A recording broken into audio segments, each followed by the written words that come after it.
Все ради повышения качества обслуживания пассажиров. Аэропорт Магаз обзаводится новой современной техникой. С грузовой машины работники аэродрома выгружают досмотровое оборудование. Это 2 рентгенотелевизионные установки для проверки багажа и груза.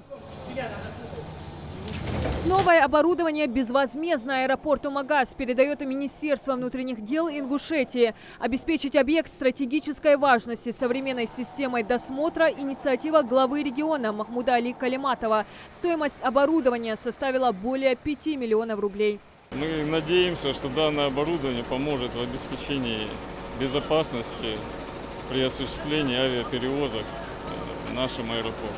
Поэтому у работников авиагавани нет никаких сомнений. Уверены, что функциональность новых двухпозиционных установок позволит расширить спектр услуг и улучшить безопасность. В ближайшем будущем здесь планируют запустить международные рейсы. Работа над присвоением аэропорту статуса международного возобновлена с 15 мая. По этой причине руководство аэропорта обратилось к правительству региона с просьбой обеспечить аэровокзал новым досмотровым оборудованием. Прежняя система, которая проводит проверку багажа, работает более 10 лет. На их качество у работников нет никаких жалоб. Однако их ограниченное количество не позволило бы справиться с обслуживанием пассажиров при открытии пункта пропуска через государственную границу в аэропорту. Оборудование очень хорошее, оно находилось на складе, оно новое и очень необходимо нам для нашей работы, для обеспечения авиационной безопасности, для улучшения качества обслуживания пассажиров, для ускорения работы. В планах аэропорта и руководства республики открытие пункта пропуска через государственную границу в аэропорту Магаз.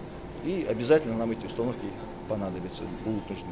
Теперь распознавать запрещенные к перевозке предметы и вещества будет намного легче. Этому больше всех не нарадуются работники пункта досмотра. Прежнее однопозиционное оборудование позволяет видеть картинку только с одного ракурса. При большом пассажиропотоке это усложняет процесс проверки багажа. Теперь же преимущества новой техники помогут сотрудникам аэровокзала сократить время обслуживания пассажиров. Быстрее проверка пассажиров, багажа ихнего.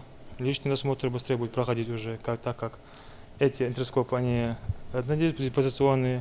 Сейчас придут новые двухпозиционные, они снимают и сбоку, и сверху, так как будет проходить досмотр. С ними уже проверка уже тщательная. Лучше досматривается, быстрее проходит досмотр, быстрее улетают пассажиры. Уже совсем скоро новое оборудование установят на аэровокзале. Правда, рейсы в Москву 3 раза в день еще не возобновлены. Ежедневно вылетает самолет Аэрофлота. Авиакомпании «Ютер» и «Победа» совершают несколько перелетов в неделю. Когда авиакомпания заработает в прежнем режиме, пока неизвестно. Диана Дударова, Майербек Межоев. Новости 24.